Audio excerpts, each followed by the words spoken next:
behave a certain way in order to be good enough, to be worthy of the one thing that we most want. Wow. And we then live the rest of our life projecting that into our lives and our relationships and wonder why nobody can figure out how to download what I call the ultimate app of love. And the challenge there is it fosters the illusion of separateness. Why do I say the illusion of separateness? Because there isn't a physicist on the planet right now that wouldn't argue the fact that every single one of us is connected at a much deeper level than we ever give credit for. It's just that we don't have a reference for unconditional love based on the child. I was having a conversation last night at dinner with Dr. Raj, beautiful soul, and there's two people that had never met that came together, and we had a wonderful 1 hour connection where what was touched was the stuff that we're made of. Yeah, I saw a guy sharing stories and feeling something that you can't feel when you're left brain. Technology drives us into our left brain. Why? Because it can be measured. That's why we're taught at school left brain principles. Because if I take a maths test and I score 75%, you can measure that. How do you measure creativity? How do you measure how much you care about somebody?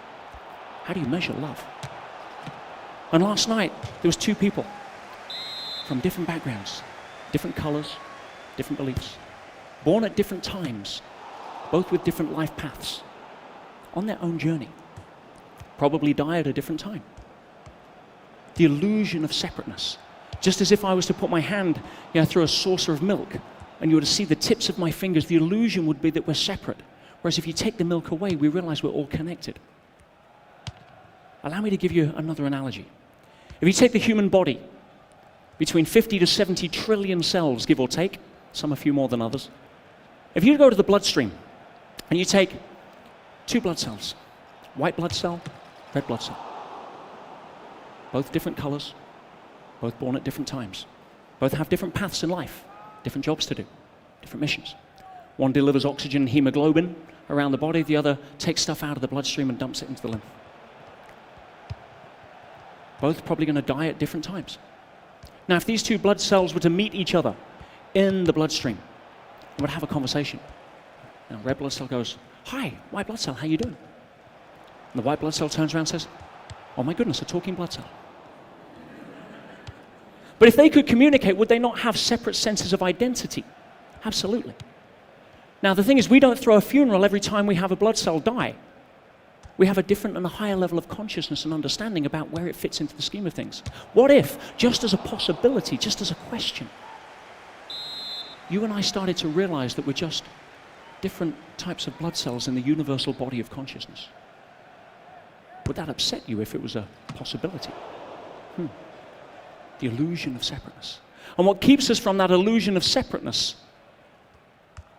is usually we're too focused on ourselves, too focused on trying to defend ourselves to try and get the ultimate out, which is love, which is what we really seek. But we can't do it when we're engaging from our thinking center rather than our feeling center.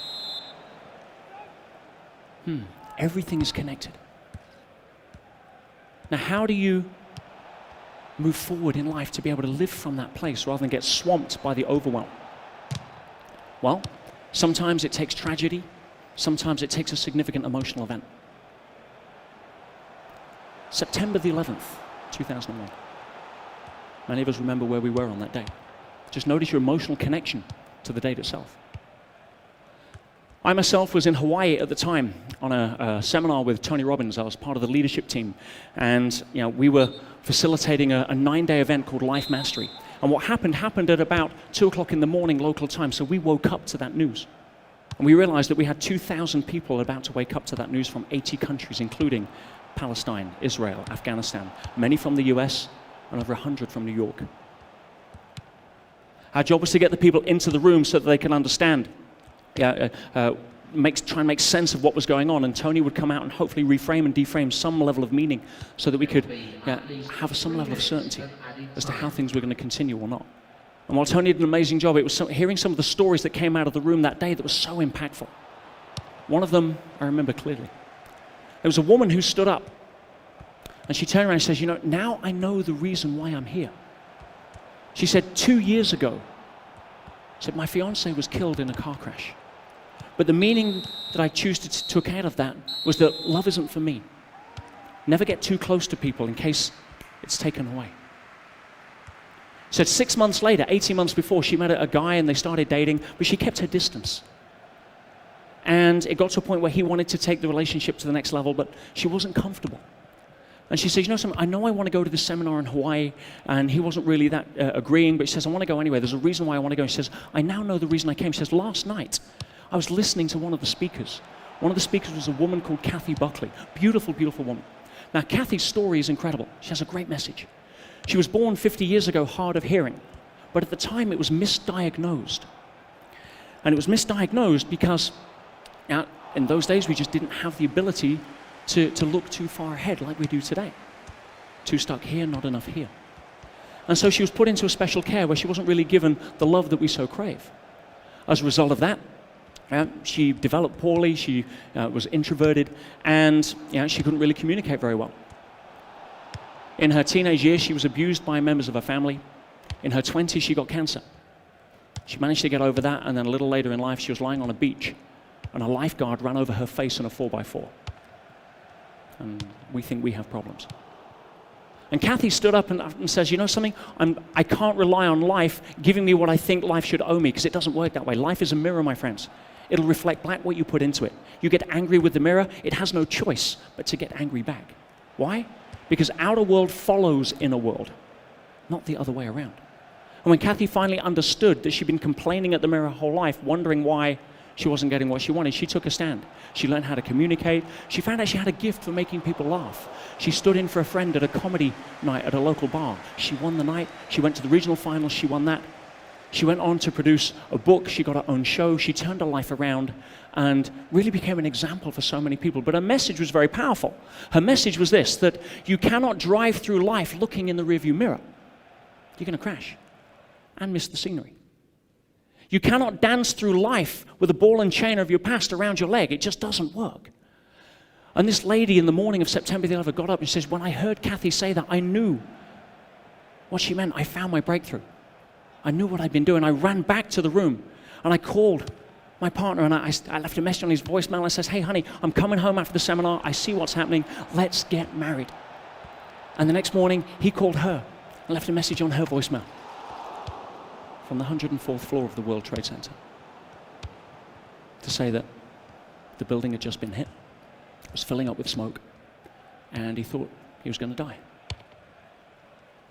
But he didn't care if he was going to die, because having listened to her message, if that's what it took to get to the place in his life where he could feel like that, he'd die a happy man. Now I listened to that voicemail. I could hear the people screaming in the corridor. And then the line went dead. And he went down with the building. And this woman stood up in front of 2,000 people with every right to turn around and say, you know something? See, I told you so. Life's doing it again. This just validates everything that I've just lived for the last 2 years. But she chose not to do that. She says, you know something? I've played that game. Yeah, that's a tunnel with no cheese. Says instead, the meaning I choose to take out of this is that life is precious. That I'm going to live every single day squeezing every single drop out of every moment that I can. Do you know why? Because if I'd have done that 2 years ago, I'd be married by now. And she inspired me and 2,000 other people to step up and live from a place over the next 9 days of that seminar with more passion, more commitment to playing full out, more commitment to serving and communicating with each other than we could ever have done. And people say to me, you know, where were you on 9/11? I say, I tell them the story. I also say that out of all of the growth that happened through that experience, out of all of the lessons that we took, all of the transformation that we saw, to this day, 9/11 was probably one of the most incredible, amazing, and uplifting and inspiring days I've ever had the privilege of being able to live. But the message was clear.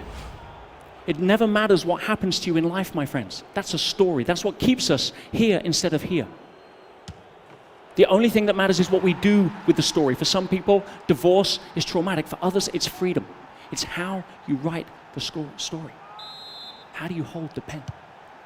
Now, if we can come from that place, if we can start letting go of the chains of our excuses and playing small and embrace the potential that we have as people, life opens up. Then we can start to use technology for what it was designed for, to further the human potential, to further the human spirit, not hide behind it.